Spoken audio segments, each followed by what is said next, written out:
আসসালামু আলাইকুম, this is Roksana Akter. Welcome to my back another video. আজকে আমি কোথায় এসেছি দেখেন। কালকে আমার ছেলের জন্মদিন, তো আমি কালকে কেক কাটবো না। ও খুব ইচ্ছে, ওর 9 বছর পূর্ণ হতে চলছে। কখনো ওর জন্মদিনে কেক কাটে নাই, তাই আমি জন্মদিনের আগের দিনেই একটা কেক নিতে চলে আসলাম দোকানে। তো ভাইকে বললাম, ভাই 1 পাউন্ডের একটা ছোটো কেক হবে? ভাইয়া বললো হ্যাঁ।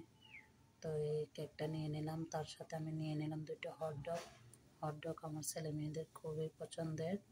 তাই কেকের সাথে 2টা বললাম যে ভাইয়া 2টা হটডগ দিন। উনি 2টা হটডগ কেকের সাথে প্যাকেট করে দিল। সব কিছু সুন্দর করে উনি গুছিয়ে দিচ্ছেন। তো ছেলে মেয়েদের আবদার পূরণ করতে কোন মা বাবা চায়? প্রত্যেক মা বাবা চায় তাদের সাধ্যের ভিতরে তাদের সন্তানের ছোটো ছোটো আবদারগুলো পূরণ করতে। তো আমি কেকের টাকা দিয়ে ভাই আমাকে কিছু টাকা ফেরত দিল। ওই টাকাগুলো নিয়ে আমি কেকটা নিয়ে চলে আসতেছি।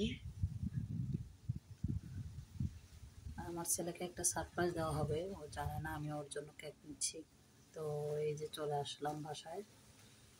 তো বললাম, বাবা দেখো এখানে কি আছে। ও তো অনেক খুশি কেক দেখে। আসলে এই ছোটো ছোটো ইচ্ছেগুলো পূরণ করলে বাচ্চাদের মনটা অনেক খুশি হয়ে যায়, অনেক বড় হয়ে যায়। তো প্রত্যেক মা বাবা চায় তাদের ছোটো ছোটো আবদারগুলো পূরণ করতে। তো আমিও আমার সাধ্যের ভিতরে চেষ্টা করি, কখনো তাদের মনটাকে ছোট করে রাখি না, সবসময় চেষ্টা করে তাদের আবদারগুলো মেটানোর জন্য। তো এই যে দেখেন, কেকে তার নামটাও লিখে নিয়ে আসলাম। এখন কোনো অনুষ্ঠান করতেছি না, বাট তারা ভাই বোন দুজনে কেকটা কাটতেছে।